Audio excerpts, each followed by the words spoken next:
Mostly 1 ಕೋಟಿಗಿಂತ ಜಾಸ್ತಿ ಇರ್ಬೋದೇನೋ ನಂಗೆ ಅನ್ನಿಸ್ದಂಗೆ. 1 ಕೋಟಿಗಿಂತ ಬೆಲೆ ಜಾಸ್ತಿ ಇರೋ ವರ್ತ್ ಅನ್ಬಾಕ್ಸಿಂಗ್ ಅಂತೂ ಮಾಡಿದ್ದೀನಿ. ಗಿವ್ ಅವೇನೇ ಹೇಳ್ತೇನೆ ನಾನು, ಗಿವ್ ಅವೇನೇ ಹತ್ತತ್ರ 5-6 ಲಕ್ಷದ ವರ್ತ್ ಪ್ರಾಡಕ್ಟ್ ಗಿವ್ ಅವೇನೇ ಮಾಡಿದ್ದೀನಿ ಅಂತ ಅಂದ್ರೆ ಲೆಕ್ಕ ಕೊಡಿ ಇನ್ನು. ಸೊ ಆ ಟೈಮಲ್ಲಿ ಆಲ್ರೆಡಿ ಬಿಟ್ಟ ತಕ್ಷಣ ನನಗೆ ಆ ಟೈಮಲ್ಲಿ 1 ಲಕ್ಷ ಸಬ್ಸ್ಕ್ರೈಬರ್ಸ್ ಕಂಪ್ಲೀಟ್ ಆಯಿತು. ಇನ್ಕಮ್ ಅಷ್ಟಕ್ಕಷ್ಟೇ, 1 ಲಕ್ಷ ಆಗಿದ್ರು ಕೂಡ ಅಷ್ಟಕ್ಕಷ್ಟೇ ಇತ್ತು ಇನ್ಕಮು. ಒಂದು 15,000 20,000 ಮ್ಯಾಕ್ಸಿಮಮ್ ಅಂತ ಅಂದರೆ. ಅದಾದ ನಂತರ ನನಗೆ ಇದರ ಜೊತೆಗೆ ಒಂದು ಭಯ ಆಯಿತಾ, ಕೆಲಸನ ಬಿಟ್ಬಿಟ್ಟಿದ್ದೀನಿ. ನಮ್ಮ ಮನೆಗೂ ಹೇಳಿಲ್ಲ ಕೆಲಸ ಬಿಟ್ಟಿದ್ದೀನಿ ಅಂತ, ಅವರಿಗೆ ಗೊತ್ತಾಯ್ತದು ಎಷ್ಟೋ ದಿನ ಆದಮೇಲೆ. ಭಯ ಏನೋ ಒಂಥರ, ನಾಳೆ ಬಗ್ಗೆ ಏನೋ, ನಾನು 20,000 ಇಟ್ಕೊಂಡು ಏನು ಮಾಡೋಕ್ಕಾಗತ್ತೆ, ನಾಳೆ ಬಗ್ಗೆ ಯೋಚನೆ ಮಾಡಿಕೊಂಡು ಲಿಟ್ರಲಿ ಭಯ ಆಗ್ತಿತ್ತು. ನಮ್ಮ ಮನೆ ಹಾಸನಲ್ಲಿ ನಮ್ಮದೇ ಮನೆ ಇತ್ತು. ಸೊ ನನಗೂ ಅದೊಂದು ಪ್ರೆಷರ್ ಇರಲಿಲ್ಲ. ನಮ್ಮ ಅಕ್ಕನ ಮದುವೆ ಆಲ್ರೆಡಿ ಆಗಿತ್ತು, ಅದು ಒಂದು ಪ್ರೆಷರ್ ಇಲ್ಲ. ಸೊ ನನಗೆ ಒಂಥರ ಫ್ರೀ ಇತ್ತು ನನಗೆ. ಓಕೆ, ನಾನು ಏನು ಬೇಕಾದ್ರೂ ಮಾಡೋದಿತ್ತು. ಬಟ್ ನಿಮ್ಮಲ್ಲಿ ತುಂಬ ಜನಕ್ಕೆ ಒಂದು ಫ್ರೀಡಮ್ ಇರಲ್ಲ. ಒಂಥರ ನಂದು ಒಂಥರ ಹೊಟ್ಟೆ ಬೆಟ್ಟಾಗಿ ಆಗ್ತಿತ್ತು ಬಿಟ್ಟರೆ ಬೇರೆ ಏನು ಮಾಡೋಕ್ಕಾಗ್ತಿರ್ಲಿಲ್ಲ. 2008 2019 ನನಗೊಂಥರ ಗೋಲ್ಡನ್ ಇಯರ್. ಅಲ್ಲಿಂದ ಒಂಥರ ನನಗೆ ಓಕೆ, ನನಗೇನು ಅಂದ್ಕೊಂಡಿದ್ದೆ ಆ ಲೆವೆಲ್ ನಾನು ಓಕೆನಪ್ಪ, ಇನ್ಮೇಲೆ ನಾನು ಒಂದು ಸ್ಟೇಬಲ್ ಲೈಫನ್ನು ಲೀಡ್ ಮಾಡ್ಬೋದು ಅಂತ ನನಗೆ ಕಾನ್ಫಿಡೆನ್ಸ್ ಶುರುವಾಗಿದೆ 2019 ಇಸ್ವಿಯಲ್ಲಿ. ಸೊ ಆ ಟೈಮಲ್ಲಿ ನನ್ನ ಇನ್ಕಮ್ ಮೋಸ್ಟ್ಲಿ ಒಂದು 30-40 ಸಾವಿರ ಇತ್ತನೋ. ಆ ಟೈಮ್ 30-40 ಸಾವಿರ ನನಗೆ ದೊಡ್ಡ ವಿಷಯನೇ ಆ ಟೈಮಲ್ಲಿ. ಈಗಲೂ ಕೂಡ ದೊಡ್ಡ ವಿಷಯನೇ, 30-40 ಸಾವಿರ ಕಡಿಮೆ ದುಡ್ಡಲ್ಲ ಅದು. ಬಟ್ ನಾನು ಇನ್ವೆಸ್ಟ್ಮೆಂಟ್ ಮಾಡಬೇಕಾಗಿತ್ತು ಆಯಿತಾ. ಟೆಕ್ಕಲ್ಲಿ ಇನ್ವೆಸ್ಟ್ಮೆಂಟೇ ಸ್ವಲ್ಪ ಕಷ್ಟ ಆಗಿಬಿಡುತ್ತೆ. ಕೆಲವೊಂದು ಸಲ ಪ್ರಾಡಕ್ಟ್ ನಾವೇ ಪರ್ಚೇಸ್ ಮಾಡಬೇಕಾಗತ್ತೆ. ಸೊ ಆ ರೀತಿ ಆಗುತ್ತೆ.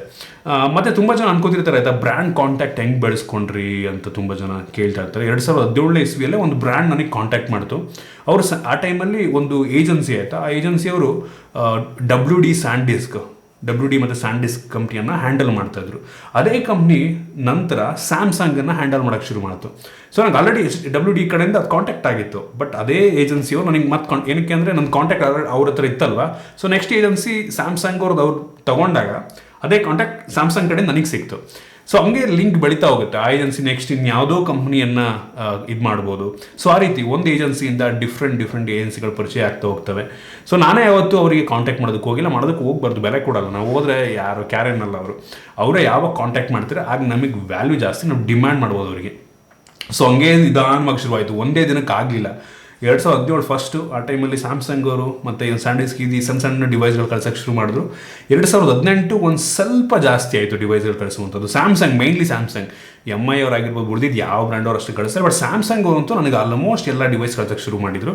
ಆ ಒಂದು ನಂಗೆ ಸ್ಯಾಮ್ಸಂಗ್ ಕಡೆಯಿಂದ ಎಲ್ಲ ಲಿಂಕು ಬಿಡೋಕ್ಕೆ ಶುರುವಾಯಿತು. ನೋಡ್ತಾರೆ, ನನಗೊಂದು ವೀಡಿಯೋ ಅಪ್ಲೋಡ್ ಮಾಡಿದೆ ಅಂದರೆ ಚೆನ್ನಾಗೋಯ್ತು ಅಂತ ಇನ್ನೊಂದು ಬ್ರ್ಯಾಂಡ್ ಅವ್ರು ನೋಡ್ತಾರೆ, ಓಕೆ ಇವು ಸ್ಯಾಮ್ಸಂಗ್ ವೀಡಿಯೋ ಚೆನ್ನಾಗಿದೆ, ಓಕೆ ನಾವು ಡಿವೈಸ್ ಕಳ್ಸೋಣ ಅವರಿಗೆ ಅಂದ್ಬಿಟ್ಟು ಆ ರೀತಿ ಕಳ್ಸೋಕ್ಕೆ ಶುರು ಮಾಡ್ತಾರೆ. ಸೊ ನಾವು ಜಸ್ಟ್ ಬಿಡುತ್ತೋ ಓಕೆ, ಸ್ಟಾರ್ಟಿಂಗ್ ಸ್ವಲ್ಪ ನಾವೇ ಡಿವೈಸ್ ಪರ್ಚೇಸ್ ಮಾಡಿದ್ರು ಪರವಾಗಿಲ್ಲ, ಒಟ್ಟಿಗೆ ಒಳ್ಳೆ ಕಂಟೆಂಟ್ ಕ್ರಿಯೇಟ್ ಮಾಡ್ತಾ ಹೋಗಬೇಕು. ನಿಮಗೆ ರೀಚ್ ಚೆನ್ನಾಗೋಯ್ತು ಅಂತ ಅಂದರೆ ಬ್ರ್ಯಾಂಡ್ಗಳು ರೆಕಗ್ನೈಸ್ ಮಾಡಿ ನಿಮಗೆ ಕಳ್ಸೋಕ್ಕೆ ಶುರು ಮಾಡ್ತಾರೆ. ಹಿಂಗೆ ಸ್ಲೋ ಆಗಿ ಶುರುವಾಯಿತು. ಸ್ಟಾರ್ಟಿಂಗ್ ಏನು ಡಿವೈಸ್ ಕಳಿಸ್ತಾ ಇದ್ರು ಅವ್ನಿಗೆ ಯಾವುದು ಇಟ್ಕೊಳ್ಳೋಕೆ ಕೊಡಲ್ಲ ಅವರು. ಸ್ಟಾರ್ಟಿಂಗ್ ಹಂಗೇನೆ ಕಂಪ್ನಿಗಳು ಸ್ಟಾರ್ಟಿಂಗ್ ಎಲ್ಲದನ್ನು ವಾಪಸ್ಕೋತಾರೆ, ಏನೊಂದು ಏನು ಇಟ್ಕೊಳ್ಳೋಕೆ ಕೊಡಲ್ಲ. 2017-18 ಆಲ್ಮೋಸ್ಟ್ ಎಲ್ಲ ರಿಟರ್ನ್ ಕಂಪ್ಲೀಟ್ ಕೊಡ್ತಾರೆ, ರಿಟರ್ನ್.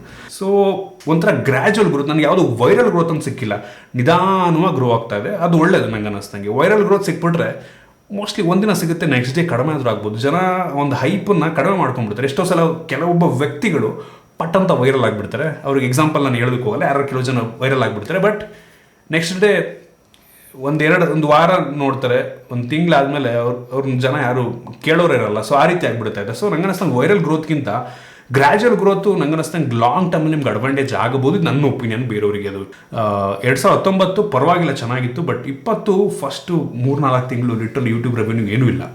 ಏನಕ್ಕೆ ಅಡ್ವರ್ಟೈಸರ್ಸೇ ಇಲ್ಲ. ಏನಕ್ಕೆ ಅಂದರೆ ಕರೋನಾ ಬಂದಿತ್ತು.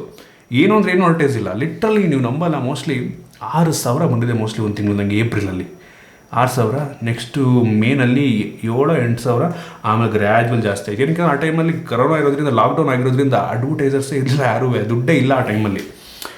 ಆಮೇಲೆ 2020 ಅಂತೂ ನಂತರ ಯಾವ ಲೆವೆಲ್ ಗ್ರೋತ್ ಶುರುವಾಯಿತು ಅಂದರೆ, ಏನಕ್ಕೆ ಲಾಕ್ಡೌನ್, ಜನ ಎಲ್ಲರೂ ಮನೇಲಿದ್ದಾರೆ ಆಯಿತಾ. ರೀಚ್ ಹೆವಿ ಜಾಸ್ತಿ ಇತ್ತು, ಬಟ್ ರೆವಿನ್ಯೂ ಕಡಿಮೆ ಇತ್ತು ನಮಗೆ. ಸೊ ಆ ರೀತಿ ಆಗಿತ್ತು. ಅದಾದ ನಂತರ 2021 one of the best year. ಅದನ್ನು ಬಿಟ್ಟು 2021 one of the best year. ನನಗೆ ನಂಬರ್ ವ್ಯಾಲ್ಯೂ ಎರಡೂ ಐಡಿಯಾ ಇಲ್ಲ. ಬಟ್ ವ್ಯಾಲ್ಯೂ ಬಗ್ಗೆ ಮಾತಾಡಬೇಕು ಅಂತಂದರೆ ತುಂಬ ಕಷ್ಟ. ಫೋನ್ಸ್ಗಳು ಮೇ ಬಿ ಒಂದು 50 ಇರ್ಬೋದೇನೋ. ಟ್ಯಾಬ್ಲೆಟ್ಗಳು ಒಂದು 3-4 ಇರ್ಬೋದು. ಟ್ಯಾಬ್ಲೆಟ್ಗೊಂದು 5-6 ಇದೆ. ಅವು ನೋಡೋಕೆ ಹೋದರೆ ಮೋಸ್ಟ್ಲಿ ಒಂದು 50 ಲಕ್ಷದ ಮೇಲೆ ಇರ್ಬೋದು ನಂಗೆ ಅನ್ನಿಸ್ತಂಗೆ ವರ್ತು. ಇಲ್ಲ ಅದಕ್ಕಿಂತ ಜಾಸ್ತಿ ಇದ್ರೂ ಇರ್ಬೋದು. ಕೆಲವೊಂದು ಫೋನ್ ಒಂದೊಂದು ಫೋನೇ 1 ಲಕ್ಷ 1.5 ಲಕ್ಷ ಇರ್ತವೆ. ಕೆಲವೊಂದು ಲ್ಯಾಪ್ಟಾಪ್ಗಳೇ ಹತ್ತತ್ರ 2 ಲಕ್ಷದ ಲ್ಯಾಪ್ಟಾಪ್ ಇರ್ತವೆ. ಸೊ ಇರ್ಬೋದೇನೋ 50 ಲಕ್ಷದ ಮೇಲೆ ಅನ್ಸುತ್ತೆ ನಂಗೆ ಅನ್ನಿಸ್ತಂಗೆ. ಮೋಸ್ಟ್ಲಿ 1 ಕೋಟಿಗಿಂತ ಜಾಸ್ತಿ ಇರ್ಬೋದೇನೋ ನಂಗೆ ಅನ್ನಿಸ್ತಂಗೆ.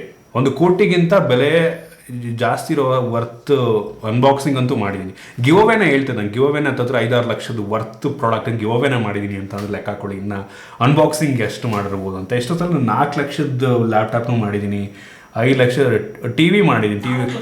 4 ಲಕ್ಷ ಲ್ಯಾಪ್ಟಾಪ್ ಒಂದ್ಸಲ ಮಾಡಿದ್ದೀನಿ. ಸೊ ಏನೋ ಇದೆ.